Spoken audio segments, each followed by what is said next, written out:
మీకు ఇచ్చినట్టు నాకు నమస్కారం. ఇది జనసేన పార్టీ తరఫున సిఐడి డిఎస్పీ గారికి కంప్లైంట్ ఇవ్వడం జరిగింది.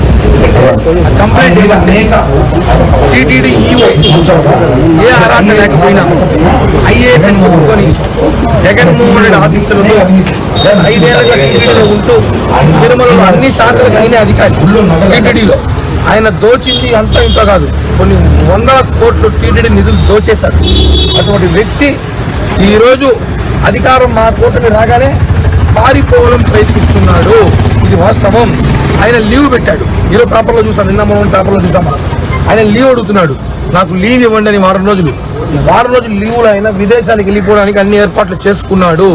ఎందుకంటే టీటీడీలో ఆయన అనేక ఆభరణాలు కానివ్వండి, డబ్బులు విషయం కానివ్వండి, టీటీడీ నిధులు కానివ్వండి, శ్రీవాణి ట్రస్ట్ కానివ్వండి, ఒకటి కాదు అసలు టీటీడీ 5 ఏళ్లలో 100 కోట్లు నిధులు దోచాడంటే ఆధారాలు ఉన్నాయి.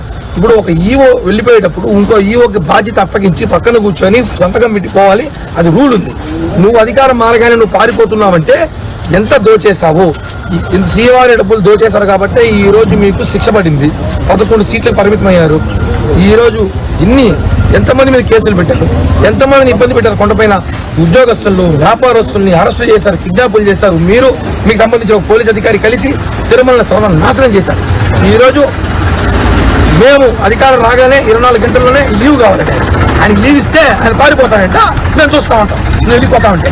ఏంటంటే ప్రభుత్వం మా చేతుల్లో, నాది ప్రభుత్వం. ఇప్పుడు మీరు తప్పు చేసుకుంటూ కుదరదు.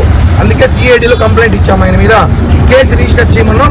ఆయన పాస్పోర్ట్ సీజ్ చేయమని చెప్పాం. ధర్మారెడ్డి పాస్పోర్ట్ ని సీజ్ చేసేసి ఆయన విదేశాలకు వెళ్లకుండా ఆపండి. ఎందుకంటే 100 కోట్ల డబ్బులు, 1000 కోట్ల డబ్బులు కూడా స్కామ్ జరిగింది.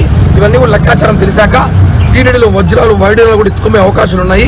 ఇవన్నీ కూడా తెలిసాక ఆయనకి మీరు లీవ్ ఇవ్వండి, లేదా రిటైర్మెంట్ ఇవ్వండి. అంతవరకు ఆయన్ని ఎక్కడికి పంపించకూడదని చెప్పి సిఐడి అధికారులకి కంప్లైంట్ ఇచ్చాం. వాళ్ళు కంప్లైంట్ తీసుకుని అక్నాలజ్మెంట్ ఇచ్చారు. కేసు మేము నమోదు చేస్తామన్నారు. కాబట్టి ఒకటే చెప్తున్నాం, ధర్మారెడ్డి గారు పారిపోవడం కుదరదు. ఎక్కడ ఉన్నా పట్టుకోవాలి. అవసరమైతే లుకౌట్ నోటీసులు ఇవ్వండి. ధర్మారెడ్డి మీద లుకౌట్ నోటీస్ ఎక్కడికక్కడ అక్కడ పట్టుకోమని చెప్పి పోలీసు ఆర్డర్స్ ఇవ్వాలి. ఆయన ఎక్కడ పారిపోయినా కూడా ఆయన తిరుమల నుంచి టోల్ గేట్ నిఘా పెట్టాలి. పోలీసు అధికారులు టోల్ గేట్ దాటి తిరుపతికి రాకూడదు. ఆయన తిరుమలలో ఉండాలి. అధికారం రేపు కొత్త ఈఓ వచ్చి లెక్కంతా చూపించే వరకు తిరుమలలో ఉండాలని చెప్పి కూడా మేము జనసేన పార్టీ కంప్లైంట్ ఇచ్చి డిమాండ్ చేస్తాం.